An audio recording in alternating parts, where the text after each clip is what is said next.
तो दिवाली का त्योहार है। दिवाली का त्योहार ढेरों खुशियां लेकर आता है। इन्हीं खुशियों को मनाने हरियाणा न्यूज पहुंचा है कनीना और पृथला के उस शहीद के परिवार के बीच, जहां सालों बाद भी शहीदों के बलिदान को याद कर गर्व का जो है वो स्मरण किया जाता है, गर्व महसूस किया जा रहा है।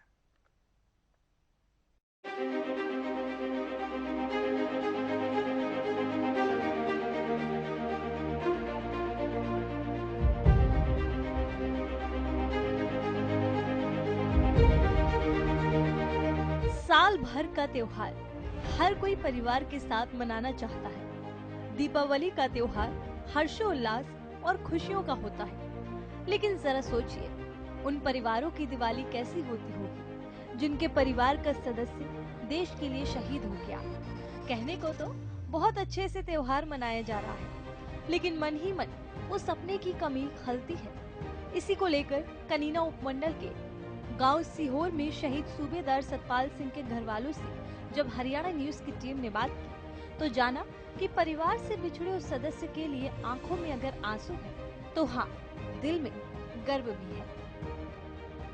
और हम कनीना उपमंडल के गांव सीहोर में शहीद सतपाल सिंह के घर पर मौजूद हैं। हम उनके परिवार से जानेंगे कि जो दीपावली का त्योहार है वो किस तरह से मनाया जा रहा है और किस तरह से खुशियां जो है उनके बीच है।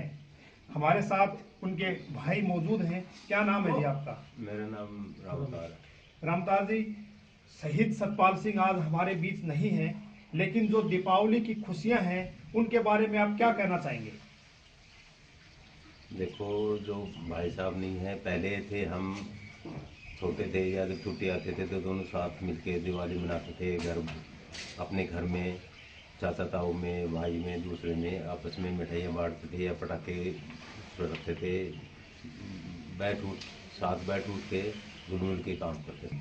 तो उनके बारे में और क्या कहना चाहेंगे? उनकी किस तरह से यादें आती हैं? देखो, जो काम है, जिस टाइम मेन फंक्शन होता है उस टाइम तो हर आदमी को की याद आती है जी, भाई की है जी ये। तो अब हमारे बीच नहीं है तो हम दुख होगा जी, लेकिन मनाते हैं तो वो मनाते हैं जी। तो ये शहीद सतपाल सिंह के भाई थे जो हमें बता रहे थे कि भाई की याद बहुत आती है।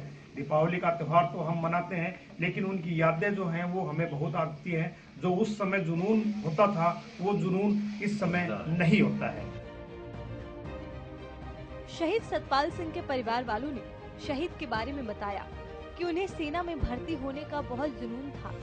वो दीपावली के दिन ढेरों पटाखे लाते थे, घर में खुशी का माहौल रहता था।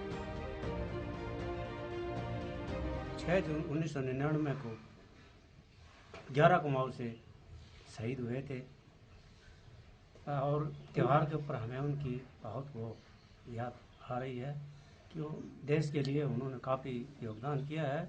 हरियाणा में जितने भी अपने कुमाऊं रेजिमेंट के सबसे ज़्यादा वो हुए हैं रेजिमेंट शहीद। वो बहुत ही खुशहाल मिजाज के थे और जब भी दिवाली पे आते थे सभी के लिए पटाखे व सभी के लिए मिठाइयाँ लाते थे। वो सभी के साथ बहुत ज़्यादा मिलजुल कर रहते थे। हमें भी दुख होता है कि हम उन्हें देख नहीं पाए, लेकिन हमारे लिए बहुत गर्व की बात है कि हमारे दादाजी अपने देश के लिए शहीद हुए हैं। ये हमारे देश के लिए 11 कुमाऊं में शहीद हुए थे। ये हमारे लिए एक बड़ी खुशी की बात है, क्योंकि ये हमारे देश पे कुर्बान होकर शहीद हुए हैं। क्योंकि ये 11 कुमाऊं रेजिमेंट में शहीद होके ओपी सरला ये पहले नायक थे जी, और ये 11 कुमाऊं में शहीद हुए हैं। और ये कुमाऊं रेजिमेंट पे बहुत ही गर्व की बात है। वे मानते हैं कि ये हमारे देश की सेवा करते करते हमारे ये यहाँ पे प्राणों को न्यौछावर कर गए। वही पृथला के मोहना गांव के शहीद वीरेंद्र सिंह के परिवार से जब बातचीत की तो उन्होंने बताया कि जब वो जिंदा थे तो उनकी दिवाली बड़ी हंसी खुशी मना करती थी, क्योंकि परिवार के सभी लोग एक साथ मिलकर दिवाली मनाते थे। लेकिन अब कहीं न कहीं दिवाली पर उनकी कमी खलती हुई नजर आती है। जब भी वो आया था शहीद होने से पहले, तो रोटी टूक भी खाने के लिए बैठे, उसके साथ उसका भतीजा हुए दोनों, हम तो दूर ही है, तो धरती में बैठ के खा रहा था। तो उस टाइम कह रहा था वो, ये बिल्कुल एक्चुअल जो बात है। एक भाई हम तो ऐसे साधु आए आए ना आए, आए आए नहीं आए, तो उसके मन ने तो पहले ही मान लिया था। कहते हैं कि अगर मनुष्य का जीवन पाया है तो कुछ ऐसा करके दिखाओ जो दुनिया याद रखे। हरियाणा के जिन शहीदों के बारे में हमने आपको बताया वो देश के लिए शहीद हो गए, परिवार वालों की आंखों में हमेशा के लिए आंसू छोड़ गए, लेकिन हाँ, ताउम्र परिवार को गर्व महसूस कराने का भी काम किया। हरियाणा न्यूज के लिए कनीना से राजीव सुल्तानिया और पृथला से धीरज कौशिक की रिपोर्ट।